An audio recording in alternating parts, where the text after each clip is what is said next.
예, 예, 여러분 안녕하십니까. 1786일 되는 미국 대사관 지킴이 시민들의 행동입니다. 6월 25일 어제 윤석열 대통령은 감옥에 갇혀 있는 몸으로 밤 8시에서 9시 사이 밤늦게까지 헌법재판소에서 대통령으로서 최후의 변론을 무려 1시간 정도 했습니다. 그 1시간 분량의 최후 변론 내용도 가득했습니다. 비상계엄이라고 하는 그 대통령의 고유 권한을 활용해서 본인이 할 수 있었던 것은 세계 정치사에 유례가 없는, 세계 정치사에 역사의 기록으로 남을 비상계엄이라고 하는 계엄을 했는데 군사를 동원했습니다. 군사를 동원했는데 그 동원한 군사들이 민간인을 단 한 사람도 피해를 주지 않았습니다. 상처도 주지 않았습니다. 오히려 민간인들에 의해서 계엄군들이 쫓기고 밀리고 당하고 하는 그런 역사에 없는 일들을 우리는 육안으로 지켜봤습니다. 계엄군들의 총을 뺏는 모습, 계엄군들의 행동을 저지하는 모습, 계엄군들에게 소화기를 분사하는 모습 등등 세계 정치사에 있을 수 없는 일들을 우리는 보았습니다. 그런데 윤석열 대통령의 계엄군들은 그 누구 하나 그 시민들에게 어떤 무례한 행동, 폭력적 행동도 하지 않았습니다. 그런 계엄군들에게 국회는 윤석열 대통령을 국헌을 문란하게 한 내란수괴라 그럽니다. 윤석열 대통령은 내란수괴가 될 수 있는 어떤 조건도 구성하지 않았습니다. 윤석열 대통령은 말을 합니다. 내가 22대 대한민국 대통령이 되고 나는 나의 생명을 이 대한민국에 바치는 심경으로 대통령에 취임했고 일을 하려고 했다. 우리가 알다시피 윤석열 대통령은 해외에 가서 얼마나 국익을 위해서 정치를 잘했습니까? 외교 엄청나게 잘했습니다. 그러나 한국에 들어오면은 그 대통령을 물고 뜯고 거의 하이에나 떼들, 피라냐 떼들처럼 대통령을 물고 뜯고 했습니다. 대통령이 임명한 국무위원들과 주요 헌법기관장들을 줄탄핵을 계속했습니다. 대통령을 우습게 봐도 이만저만 우습게 안 보고 그냥 윤석열 탄핵시키겠다고 길바닥에서 처음부터 끊임없이 데모했습니다. 민주당 입장에서는 윤석열은 대통령이 아니었습니다. 자신들이 마음만 먹으면 언제든지 탄핵시킬 수 있는 그런 하찮은 존재로 여겼습니다. 그래서 윤석열 정부를 우습게 보고 계속 압박을 했습니다. 드디어 윤석열 대통령은 참다 못해갖고 할 수 있는 길은 내가 뭘 할 수 있는가? 응? 아무것도 없어. 대통령으로 할 수 있는 건 아무것도 없어. 다 헌법에 하나밖에 없어. 그래서 대통령이 권한 행사를 한 번 했고 국회가 권한 행사를 해서 어떤 그 계엄은 그렇게 끝난 것입니다. 그런데 대통령을 또 탄핵시켰습니다. 왜? 민주당이 하고자 했던 일이 바로 그 탄핵이었습니다. 대통령을 쫓아내는 일이었습니다. 이때 돼서 총동원해서 이제 밖에 있는 시민군을 동원하고 해서 다 해봤습니다. 그런데 불행하게도 이게 역작용이 컸습니다. 어떤 역작용이 컸는가? 잠자는 시민이 깨어나버렸습니다. 윤석열 하나쯤은 쉽게 보낼 수 있습니다. 그거는 제도권 권력과 밖에 있는 자기들 군대와 시민군과 함께 손을 잡으면은 윤석열 하나는 그냥 보낼 줄 알았는데 잠자는 5천만 국민이 깨어나 버렸어요. 왜 깨어났는가? 이재명과 민주당이 하는 짓이 너무 과도한 것 같고, 왜 대통령의 감옥을 저렇게 빨리 보내려고 하고 대통령 초법적 상으로 가는데, 그러면 과거에 이재명이나 조국이나 황운하나 숱한 인간들이 1심의 실형을 받고도 감옥 안 갔습니다. 대부분 최종 판결 받고 감옥을 갔어요. 이재명은 재판을 지금 몇 년째 하고 있지 않습니까? 근데 우리 국민이 다 알지 않습니까? 천하의 잡범, 잡놈. 그 많은 범죄를 짓고도 저는 뭐 큰소리 치고 있어요. 그런데 야당 당수보다 대한민국의 대통령이 저 어떻게 보면은 정치적인 지위에 놓고 보면 더 큰 사람은 저렇게 난도질을 하고, 야당의 당수라고 저 인간은 저렇게 국민을 우롱해도 되고 말이 안 되지 않습니까? 그러니 어린 꼬마부터 시작해서 할아버지 할머니 10대 20대 30대 다 깨어났어요. 다 깨어나서 보니까 대한민국이 지금 정치적으로도 심각하게 위기롭고 사법적으로도 위기롭고 판사 검사 이것들이 제정신이 아니고 모두 하이에나 떼 같은 인간들로 우글우글 그랬어요. 그러다 보니까 힘없는 어린 아이, 청년, 학교 선생님들, 그러다가 드디어 전한길이라고 하는 학원 강사가 아이들 학생들 가르치고 공무원 가르치던 선생님이 들고 일어나갖고 1년에 연봉 60억을 더 던지고 결판에 나왔습니다. 이건 아니다, 이거. 청년들에게 올바른 공직자가 되라, 정의로운 공직자가 되라고 열변을 토하는 강사의 눈으로 봤을 때 이건 아니다, 이건 아니다. 그래서 그 강사가 자기를 희생해서, 자기 전한길의 희생은 뭐냐? 60억이라고 하는 그금을 포기한다는 것은 진짜 있을 수가 없습니다. 재벌들 많이 있습니다. 돈 많은 사람 돈 절대 포기 못합니다. 그러나 전한길 선생이 포기한 그 60억은 울림이 컸습니다. 와, 저분이 저 60억이라는 데는 그금을 포기하고 일 뒷바닥에 놓은 데는 이유가 있지 않겠냐. 전한길의 진정성은 거기서 나온 것입니다. 자기를 희생한 부분, 전한길은 또 다른 자기 분신을 통해서 나와서 세상을 깨운 것입니다. 전한길이가 가는 곳마다 국민은 한호했고, 전한길이 가는 곳마다 유튜브는 그 100만 조회, 200만 조회, 300만 조회를 이루고, 조선일보 저리 가라, 동아일보 저리 가라, KBS, MBC 저리 가라. 전한길의 한 사람이 하는 말, 메시지는 이재명 같은 인간하고는 비교가 안 됩니다. 100만 뷰가 쉽게 나온다니까. 왜? 그런 진정성이 있기 때문에. 그런 인물들이 많이 지금 출연하고 있습니다. 그런 사람들이 나라를 깨우고 있고 국민을 깨우고 있습니다. 이제 어제 대통령은 1시간 동안에 그 야밤에 국민을 상대로 최후 변론을 했고, 다행스럽게 그 최후 변론한 내용이 YTN을 비롯해서 전 언론에 중계가 되었습니다. 저는 그 중계하는 모습을 보면서 뭔가 좋은 예감이 듭니다. 언론이 정치가 모든 걸 장악하고 다 장악했으면 언론도 그 중계를 안 했을 수도 있습니다. 그런데 장문의 내용을 다 중계를 했습니다. 그걸 보면서 대한민국이 건강해질 수 있다, 희망을 봤습니다. 그리고 제가 오늘 말씀드릴 사항은 이제 헌법재판소의 판관들의 결정입니다. 2017년 3월 10일에 헌법재판소 판관들은 저는 지금이라도 불러서 강화문에 심판해야 됩니다. 왜 심판해야 되는가? 그때 헌법재판소 판관들이 재판을 똑바로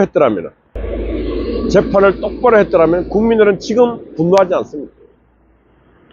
그때 헌법재판관들 판결은 엉터리 판결이었습니다. 왜 제가 엉터리 판결이었는가? 제가 지금 말씀드립니다. 인간은 법과 양심, 그리고 개인의 인생 철학이 다 다릅니다.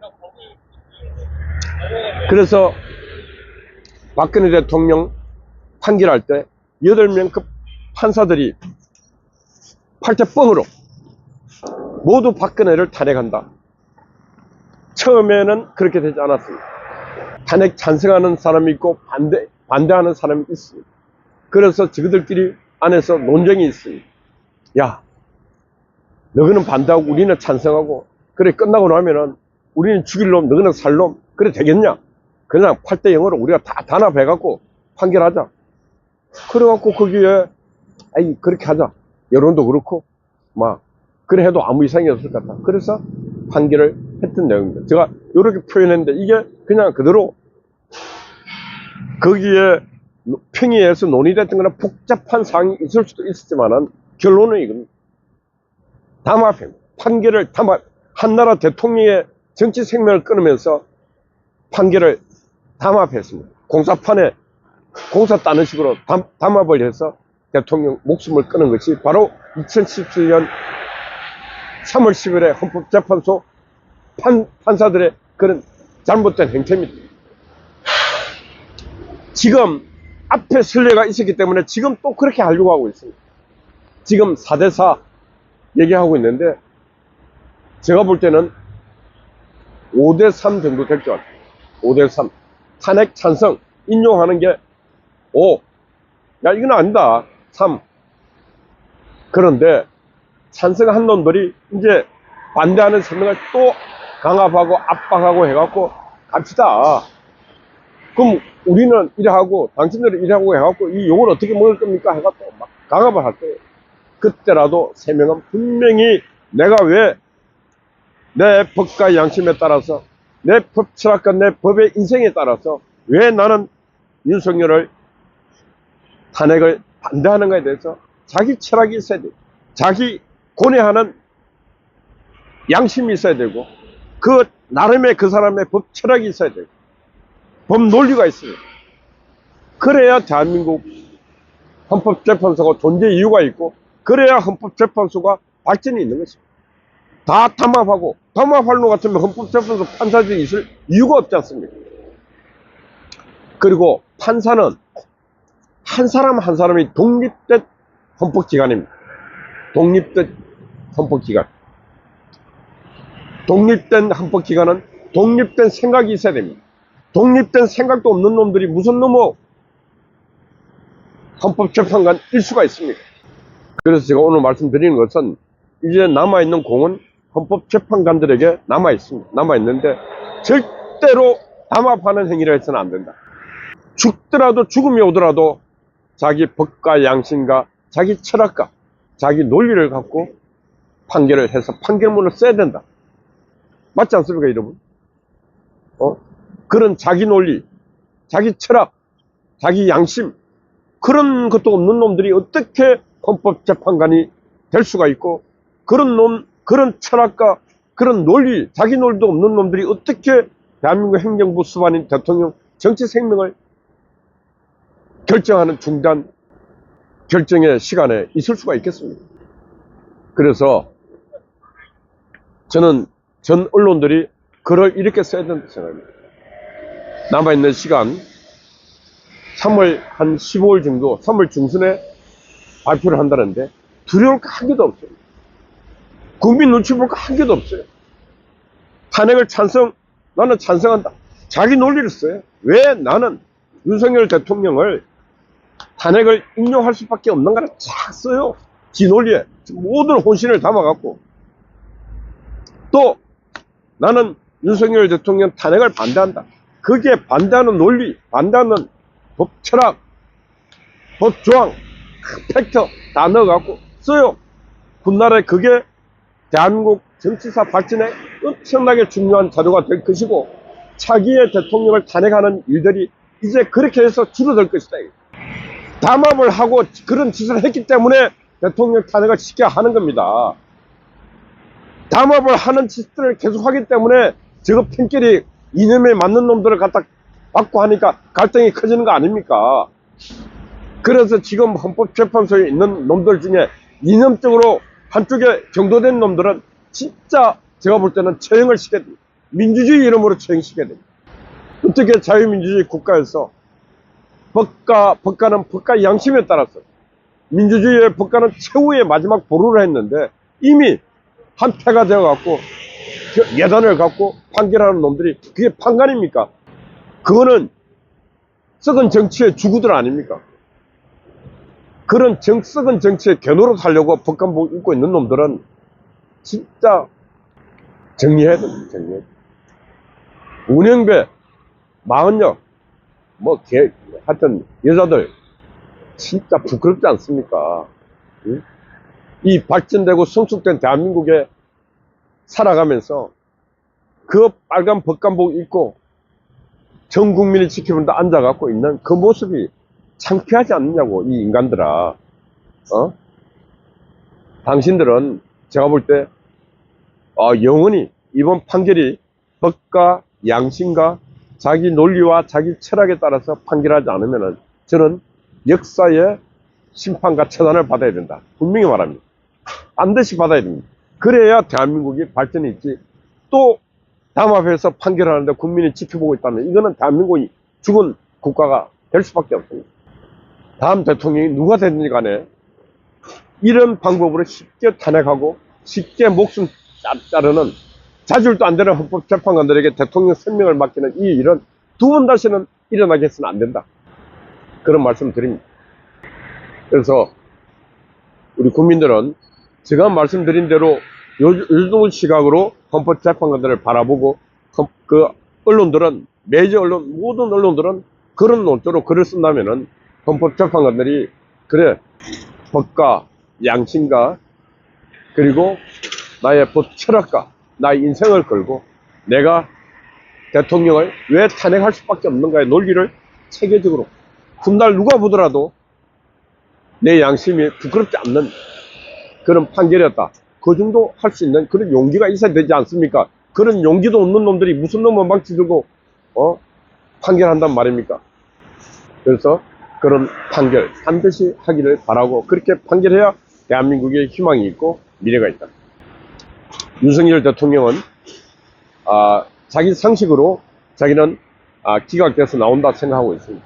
그럼 내가 나오면은 1차적으로 헌법 개정하는 일에 개헌하는 일에 몰두하겠다. 그래서 지금 현재 있는 대통령 중심제 개정하겠다. 중임제 또는 의원 내각제, 이원 집정부제 하여튼 여러 가지 정치 체제를 갖고 보내하겠다. 이런 얘기도 하고 있고 또 나오자마자 당분간은 지금 책임 총리제, 총리에게 국내 내치는 총리에게 다 일임하는 쪽으로 가고 본인은 외치, 외유 중심, 국방 안보 중심으로 이렇게 하겠다. 그런 생각도 또 피력하고 있습니다. 제가 예전에 제가 이 자리에서 제가 대통령께서 침묵하고 있다가 대국민 성명한다 할 때 제가 이런 얘기를 했습니다.